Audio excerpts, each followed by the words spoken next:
Halo Sobat Guseda, kembali lagi di SD Podcast, podcastnya PGSD Universitas PGRI Semarang bersama saya Eka Lain.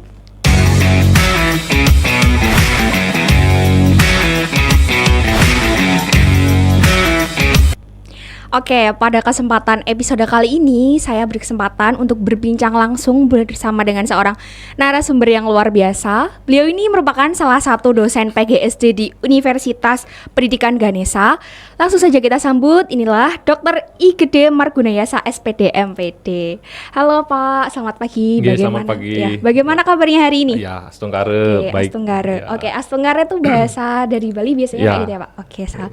Nah, jadi beliau ini adalah seorang dosen PGSD dari Universitas Pendidikan Ganesha ya.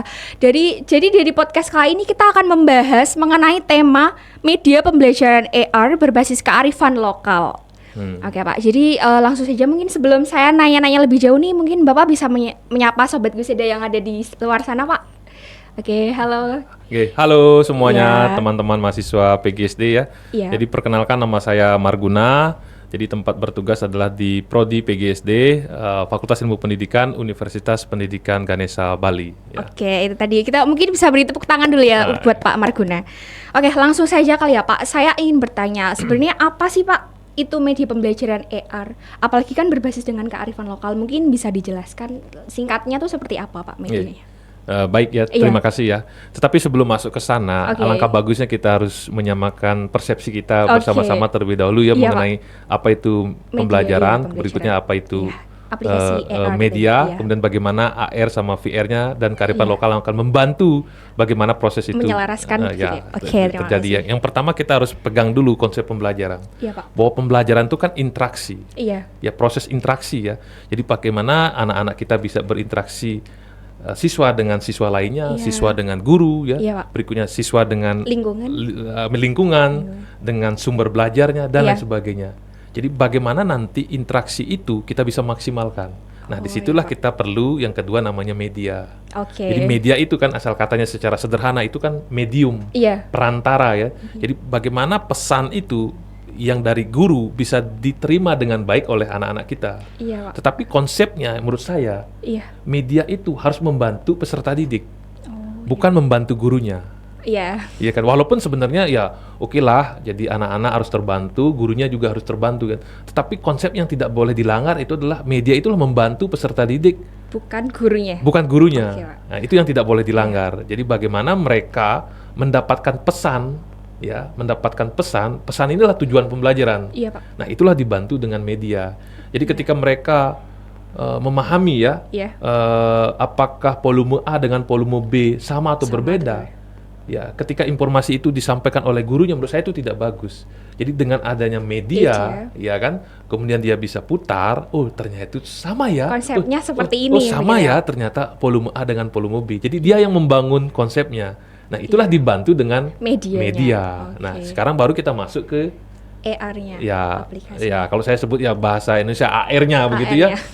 Jadi bagaimana membantu itu? Ya kan, yang sebelumnya mungkin medianya hanya dibantu dengan teks, kemudian dibantu dengan gambar kan, mungkin itu hanya bermanfaat bagi anak-anak yang visual kan. Berikutnya bagaimana nanti anak-anak yang auditory kemudian dibantu dengan rekaman suara, suara kan. Berikutnya bagaimana ternyata itu kurang bagus, ternyata dibantu dengan video. Nah, kalau media dibantu dengan video atau media video itu kan belum semua, bisa jadi belum semua membantu anak-anaknya memahami materinya atau pesan yang ingin disampaikan. Karena video itu kan ada yang buat, ya. Belum tentu nanti informasinya di sana disampaikan dengan jelas di video tersebut, karena tergantung si pembuat. Tetapi anak-anak kan tidak mampu memahami secara langsung, termasuk juga menggunakannya, termasuk juga memanipulasi kan. Jadi ketika dia ingin coba lihat bagian bawah, nggak bisa. Karena bisa jadi video yang sudah ada tidak mampu memfasilitasi itu. Mereka tidak bisa klik kan. Nah, sekarang AR itu membantunya. Jadi bagaimana nanti yang realita digabungkan dengan yang video. Jadi ketika dia belajar menemui tentang torso kan, apa Pak. sih ini? Apa di dalamnya? Apa fungsinya? Mungkin ketika dia menemui bendanya, dia tidak tahu apa fungsinya dan apa penjelasannya. Tetapi ketika dia bawa HP, kemudian dia scan, oh ternyata di situ gitu.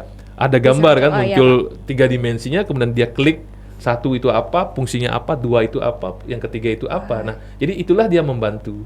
Jadi AR itu sebenarnya membantu yang menggabungkan antara realitanya dengan digitalnya. Karena kalau realita kan adik misalkan belajar tentang hewan buas ya. Iya, hewan buas. Nggak mungkin kan? Iya. Ada hewannya langsung gitu berbahaya ya, kan? Iya. Termasuk berbicara tentang apa sih struktur jantung dan lain sebagainya. Masa bawa jantung yang aslinya? Nggak mungkin kan?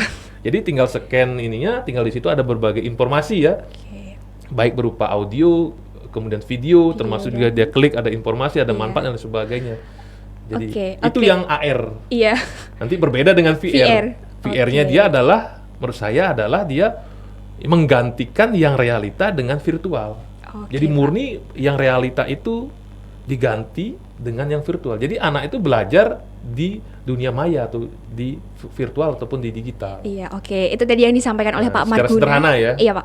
Jadi sebenarnya video itu video pembelajaran ataupun media pembelajaran adalah sesuatu hal yang bisa membantu siswa untuk memahamkan sebuah materi. Jadi bukan menggantikan guru ataupun membantu guru, tapi lebih ke membantu muridnya agar mudah memahami materi pembelajaran. Mungkin seperti tadi yang disampaikan, ketika kita belajar tentang hewan buas, kan nggak mungkin langsung mendatangkan hewan buasnya, tetapi melalui AR tadi ya Pak. Oke, mungkin untuk pertanyaan yang kedua ya Pak, apa sih keuntungan kita menggunakan media AR tadi disangkutkan dengan kearifan lokal itu Pak? Nah, ya Ki. Makasih Mbak.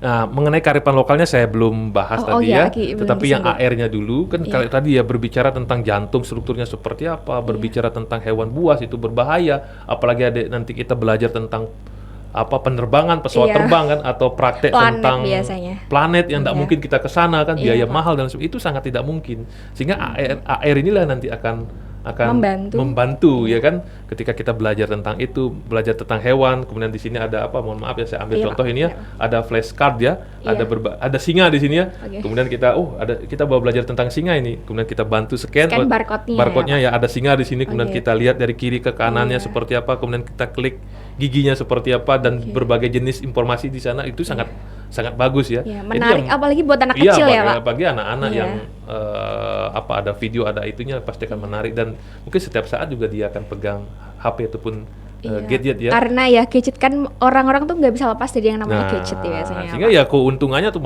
manfaatnya ya seperti tadi tuh pasti pembelajarannya lebih menarik, lebih menyenangkan, lebih interaktif ya. Tidak boring juga ya Pak. Tidak boring. Kemudian masalah biaya juga kan. Coba kalau kita ngajak anak-anak ke kebun binatang kan bayar 120 kali 20 orang kan. Iya Pak. Udah berapa itu? 2.400.000 kan. Nah, tetapi dengan ada media ini kan jadi lebih efektif, lebih murah, tetapi tetap efektif dan efisien. Oke Pak, jadi tadi ya keuntungannya salah satunya adalah membuat pembelajaran itu sistem pembelajarannya lebih menarik, tidak boring. Kemudian siswa juga ya cukup terjangkau buat kita jika ingin membahas mengenai sesuatu pembelajaran yang mungkin harus mendatangkan langsung medianya tersebut. Oke, untuk pertanyaannya kedua, bagaimana cara memanfaatkan budaya dan tradisi lokalnya itu Pak? Nah, sekarang kan, kita berbicara sekarang yang ketiga itu adalah mengenai kearifan lokal atau budaya lokal ya. Iya, Pak. Kearifan lokal atau budaya lokal itu kan nilai-nilai yang berkembang di suatu daerah yang memang dituruti di daerah tersebut, yang menjadi patokan, pedoman yang dalam melakukan suatu kegiatan ataupun aktivitas. Nanti kearifan lokal itu ada yang berwujud ya, seperti alat kesenian, kemudian baju adat, rumah dan sebagainya. Itu kan yang berwujud tarian dan sebagainya. Tetapi juga ada yang berwujud, ada yang tidak berwujud ya dalam bentuk nilai-nilai yang berkembang di sana, tetapi dipercaya dan dianut sampai selama-lamanya, turun-temurun kan gitu ya. Nah, sekarang kearifan lokal itu bisa nanti dijadikan media di dalam kelas untuk mengkontekstualkan materi yang ada dengan apa yang ada di daerah tersebut. Kita berbicara tentang misalkan tentang sikap saling tolong menolong atau sikap saling membantu, toleransi. Oh, ternyata di sana ada nilai sebenarnya yang berkembang. Misalkan kalau contoh kami namanya megibung. Megibung itu adalah makan bersama. Jadi kalau makan bersama, megibung itu saling menghargai kan, tidak mengenal kelas atas, menengah, bawah. Jadi makan bersama-sama, bagaimana nasinya lagi berapa, lauknya lagi berapa, dia berapa harus makan. Di situ kan harus saling menghargai dan melihat orang lain. Itu konsepnya. Nah, itu bisa diambil dalam konteks pembelajaran. Jadi ketika kita belajar bisa jadi nanti kita mempelajari tradisinya, atau bisa jadi kita belajar tentang materi dikaitkan dengan tradisinya, ya kan? Jadi kita belajar tentang materi dikaitkan dengan tradisinya, ya. Atau kita memang mempelajari tradisinya, kayak tadi itu tradisi, kemudian apa kebudayaannya, tari-tarian, makanan khas yang di daerah sana tidak ada di daerah lain, itu bisa dijadikan. Nah, kemudian nanti AR atau VR membantu itu. Untuk mewujudkan menjadi sesuatu yang nyata, begitu ya Pak. Jadi secara nggak langsung konteks tradisi yang sosial kearifan lokalnya itu adalah untuk menyangkutkan pembelajaran dengan kejadian sehari-hari agar siswa memahami. Biasanya kan pengalaman tuh kayak kemarin aku habis melakukan kayak makan bareng loh, kalau di tempat saya namanya ambengan Pak. Ambengan jadi hampir sama, makan bersama. Iya, menggibung ya. Iya, menggibung tadi. Jadi biasanya kan siswa cerita, kemarin aku juga habis makan ini nih bersama. Jadi secara nggak langsung mereka juga sudah belajar tentang tradisi yang ada di lingkungan mereka tanpa sadar gitu. Oke. Untuk pertanyaan selanjutnya ya Pak, apa tantangan utama yang dihadapi dalam mengembangkan konten AR yang selaras dengan kearifan lokal itu Pak? Biasanya apa sih Pak?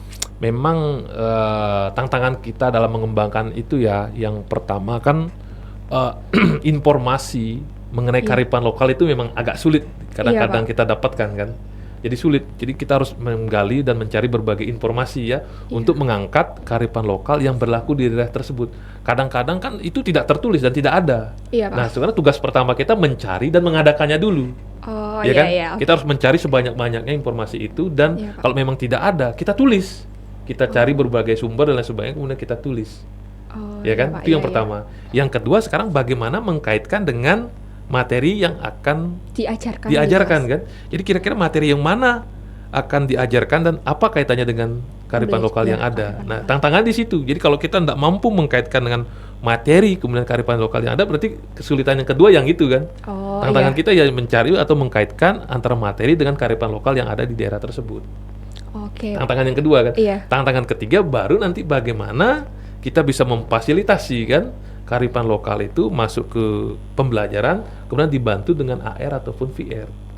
Kan tantangan yang ketiga di situ. Untuk mewujudkan. Mewujudkannya. Jadi bagiannya misalkan ada gamelan gitu ya, kemudian nanti diwujudkan dalam bentuk virtual begitu AR, kemudian bagaimana itu diganti dengan kode-kode yang ada, kemudian bagaimana itu diwujudkan. Nah, kesulitannya di situ. Tapi kalau teman-teman di PG sih rasanya tidak ada masalah ya kalau AR-nya, karena teknologinya masih sederhana kan. Pak. Tapi kalau VR mungkin agak sulit sedikit ya. Tetapi jangan khawatir menurut saya, karena apa? Kita mahasiswa itu harus berkolaborasi kan. Jadi konsepnya, materinya kita yang pegang. Jadi materi sekolah dasarnya mahasiswa PG yang pegang, kearifan lokalnya dia yang pegang, tapi mewujudkannya mungkin garis-garisnya ataupun kerangkanya si mahasiswa yang membuat, mahasiswa PGSD.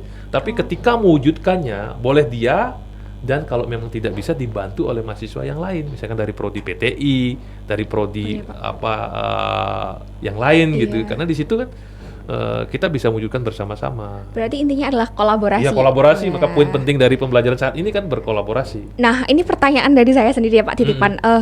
Biasanya kan seperti apa namanya, mahasiswa seperti saya, khususnya kayak kita tuh lebih mager karena untuk mempelajari sesuatu, apalagi kalau kita sudah menemukan tantangan yang cukup rumit. Nah, di situ pasti udah aku malas karena ini cukup rumit. Nah, cara untuk melawan rasa malas itu agar kita bisa juga belajar mengembangkan aplikasi ini tuh gimana Pak tipsnya?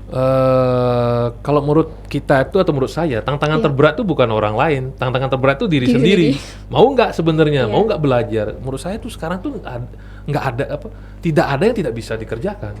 Karena semua informasi sudah lengkap, ada channel YouTube banyak, itu kita belajar dari mana kapan pun itu sangat berlimpah. Dan kalau dulu beda dengan dulu ya, misalnya tahun 2000, 2005 kan informasi YouTube dan sebagainya kita belum terbatas kan, tapi sekarang ini luar biasa. Malah saya melihat itu banyak yang tidak dimanfaatkan. Contoh saya ini, saya kan bukan orang teknologi ya, Pak. Tetapi saya mencoba memahaminya dengan berbagai informasi yang ada. Saya punya YouTube channel, kemudian saya punya bimbingan online. Saya nggak bisa loh, tapi programnya, ya kan, bagaimana bisnis plan-nya, saya yang menyusun. Bagaimana rancangan medianya, bagaimana mereka antara pelanggan dengan saya berkomunikasi, saya yang nyusun. Kemudian saya tinggal beli aja kepada orang lain siapa yang bisa kan? Oh iya Pak. Iya, kalau kolaborasi oke lah bagi hasil, tapi kalau dalam konsep ini saya beli. Jadi ada orang lain yang mewujudkan, kamu berapa mau saya bayar, berapa hari selesai ya saya beli gitu. Oke. Jadi walaupun kita bukan orang TIK, menurut saya tidak ada Semua masalah. ya, berarti intinya semua adalah dari kemauan dari diri sendiri. Kalau kita mau belajar, semua bisa kita lakukan, terutama melalui menggunakan aplikasi AR tadi ya Pak. Iya, betul. Oke, sekarang pertanyaan terakhir Pak, apa saran dari Bapak agar pendidikan yang ingin mengintegrasikan AR dan kearifan lokal dalam kegiatan belajar mengajar? Sarannya untuk mungkin biasanya kan dalam konteks guru yang sudah sepuh gitu, biasanya kan cukup sulit untuk menggunakan aplikasi terutama AR ini, mungkin gimana caranya Pak, tipsnya? Oke. Terima kasih ya. Iya, Pak. Jadi kaitannya dengan AR atau VR itu kan sekali lagi membantu anak-anak, Iya, Pak. bukan membantu gurunya menurut saya. Sehingga walaupun sebagai seorang guru tidak bisa, yang penting bagaimana bisa membimbing, memfasilitasi mereka menggunakannya. Iya, Pak. Ya itu tidak ada masalah. Oh, Jadi kemampuan itu kan sudah dimiliki oleh anak-anak ya. Iya. Contoh saya guru senior ini, nggak tahu ya namanya VR atau AR kan. Tapi saya punya, ternyata ada informasi beberapa flashcard berkaitan dengan kerajinan tangan ataupun alat musik yang ada di Jawa Tengah kan. Iya, Pak. Itu sudah ada gambar-gambarnya. Saya tinggal bagikan kepada mahasiswa atau anak-anak ya. Silakan buka HP, cari yang namanya Assembler Edu atau scan, nanti akan di sana muncul, kamu tinggal belajar mandiri di sana. Jadi walaupun saya tidak bisa kan, Iya, Pak. tapi yang penting saya mau menerapkan di dalam kelas bagaimana itu dilakukan. Apalagi nanti yang generasi kita memang mampu membuat gitu. Berarti tidak hanya membeli ya, Iya, Pak. kita mampu menciptakannya gitu. Iya, soalnya saya juga pernah tuh ada tugas juga membuat sebuah media pembelajaran. Nah, di situ saya sama kelompok saya tuh menggunakan Assembler Education yang bisa di-scan kemudian muncul menjadi 3D itu, Pak. 3D-nya, iya, nah saya kan? pernah buat itu. Oh, ternyata memang cukup menarik. Dan tantangannya juga mungkin tantangan buat kita tuh bagaimana cara kita mengolah biar menjadi sesuatu yang menarik. Nah, tantangan kita di situ. Kemarin kreativitasnya di situ. Iya, kreativitasnya di situ. Kemarin sempat buat itu tentang beberapa rumah adat yang ada di Jawa Tengah. Nah, itu yang bagus kan? Iya. Jadi bisa jadi nanti kita wujudkan dalam bentuk buku atau kita wujudkan dalam bentuk flashcard ya. Flashcard biasanya. Flashcard itu ya. Oh, itu kalau bisa ada uangnya loh. Dijual. Bisa dijual kalau kita mampu membuat itu kan dengan baik, dengan ukuran yang sama, dengan berbagai informasi kita jual tuh, anak-anak pasti akan tertarik untuk mencoba, membeli itu kan. Di situ nilainya, kemudian dia beli bisa scan. Apalagi misalkan anak-anak tentang jenis hewan, jenis bunga, itu kan sulit kan mendapatkan informasi. Iya, Pak. Ya informasi di video YouTube itu banyak. Tapi kan dia tidak terbatas dan dia tidak mampu terlibat di sana. Iya. Jadi dia terlibat hanya nonton, oh ternyata di sana sini. Tapi klik itu enggak bisa. Nggak Tapi bisa kalau berbasis gitu AR ya, Pak? itu bisa. Dia scan, oh ternyata dia klik ke kanan, ke kiri. Coba di bawahnya ada apa sih? Oh bener ya kakinya ada 4. Oh bener ini. Kalau klik ini apanya namanya? Klik. Oh ternyata ada. Oh jadi dia bisa belajar dengan baik dan banyak di sana. Pak. Jadi memang seru sekali sih. Waktu itu saya juga satu kelompok itu belajar gimana caranya. Awalnya kan kita ingin membuat sebuah media, tapi media itu berbentuk sebuah papan 3D. Nah, kita ingin menggabungkan dengan sebuah teknologi yang ada sekarang. Kemudian kita berpikir, ternyata kita memutuskan untuk membuat Assembler Education tadi melalui aplikasi itu. Jadi ya cukup menarik menurut saya dan patut untuk dipelajari. Oke. Jadi konsepnya sekali lagi teman-teman semua, AR itu menggabungkan antara realita dengan dunia nyata, maya digital atau virtual. Tapi kalau yang virtual reality itu murni ya memindahkan atau mengganti dunia nyata dengan dunia virtual. Ya kalau tadi misalkan datang ke lab IPA kan ada berbagai alat kan, kita nggak tahu ini alat apa, fungsinya apa kan, tinggal scan, oh ternyata ada ini, kita klik, oh ternyata begini ya, ternyata ada torso, apa sih fungsinya ini? Ya kan kita nggak tahu, nggak ada dosen kan, tapi kita scan, oh ternyata torsonya ada begini ya, kita klik ada apa fungsinya dan sebagainya. Ada berbagai 3 dimensi dari mata gitu kan. Iya kan? Iya. Kita bisa klik, tapi kalau kita scan, ternyata ada informasi, ini namanya retina, ini kornea, ini pupil kan. Di dalamnya seperti apa, kita klik, kita geser, itu. Kemudian kita pegang di sana, bisa, yang realitinya ya, itu bahkan sangat menarik. Iya, cukup sangat menarik sekali. Oke, mungkin sebelum kita akhiri podcast kita, ada kesan atau pesan yang ingin disampaikan kepada Sobat Geseda, Pak? Oke, untuk teman-teman PGSD sebenarnya seperti yang tadi saya bahas ya, sebenarnya tidak ada yang tidak bisa menurut saya saat ini ya, karena sekali lagi informasinya itu sangat berlimpah. Ya di Google, kemudian di YouTube, ChatGPT, jadi semuanya sudah lengkap. Jadi tidak ada yang tidak bisa, tinggal mampukah kita gitu. Dan kemauan kita untuk mewujudkannya gitu ya. Nah itu tadi Sobat Geseda pesan dari Pak Perguna. Jadi semua itu bisa kita lakukan dan apapun itu bisa kita akses dari mana saja. Yang penting adalah kemauan dan tekad dari diri sendiri. Oke, mungkin tadi kan berbicara mengenai YouTube channel, tadi Pak Marguna punya YouTube channel, mungkin namanya apa Pak? Nanti barangkali teman-teman ingin mencari tahu. Baik ya teman-teman semua, nama YouTube channel saya lah I Gede Marguna Yasa, sesuai dengan nama saya ya. Jadi YouTube channel saya itu adalah mendiskusikan mengenai konten PPG ya, PPG dalam jabatan dan PPG prajabatan. Jadi teman-teman kalau mau lulus ya, mau lolos wawancara, lolos tes dan lain sebagainya, termasuk juga lolos P3K, semua ada informasi di situ dan saya sudah berbagi banyak di situ. Jadi lihat saja berapa yang sudah ditonton. Jadi makin banyak ditonton nanti video itu informasinya bermanfaat dan bisa dipercaya. Dan ini peluang besar loh untuk mahasiswa PGSD. Jadi punya kalian tertentu dan coba kita wujudkan. Iya, Pak. Itu tidak hanya berbagi informasi ya, tetapi ada nilai, ada uang yang kita bisa dapatkan ya. Oke, itu tadi ya Sobat Guseda, buat teman-teman semua mungkin yang mau mencari informasi tentang bagaimana cara lulus seleksi wawancara PPG, kemudian untuk masuk P3K, bisa langsung klik YouTube channelnya Pak I Gede Marguna Yasa ya, bisa diklik di bawah ini, bisa dicari tahu. Nanti jangan lupa juga untuk di like, komen juga ya, jangan lupa di subscribe pastinya. Itu tadi ya. Anak saya punya. Anak saya punya. Kelas berapa itu Pak? TK. Sekarang mau kelas SD, tapi dia punya YouTube channel. Tapi saya masih bantu. Tentang apa itu Pak? Itu tentang apa? Mobil mainan anak-anak. Tapi yang saya ajarkan bukan mainannya, tetapi bagaimana melatih kemampuan berbicara di depan kamera, ya kan? Kemampuan menjelaskan, kemampuan memahami dan lain sebagainya, itu penting. Tetapi suatu saat, ya kan, ketika dia besar, mungkin subscribe-nya bisa berkembang gitu. Kalau sekarang mungkin belum, tapi untuk nanti kita belajar sekolah dan sebagainya, bukan untuk yang saat ini kan, tapi bagaimana masa ke depan gitu. Itu tadi ya perbincangan kita hari ini cukup menarik sekali karena tadi pembahasannya mengenai pembelajaran AR dan juga yang tentang kearifan lokalnya. Dan ya itu tadi, jangan lupa juga aku mau ngingetin buat Sobat Guseda semua untuk selalu pantengin channel PGSD Ugris karena setiap hari Jumat akan tayang video baru yang pastinya bermanfaat untuk kita semua. Gimana caranya? Dengan cara like, comment, share, dan juga subscribe. Jangan lupa juga buat nyalain loncengnya biar nggak ketinggalan informasi-informasi baru.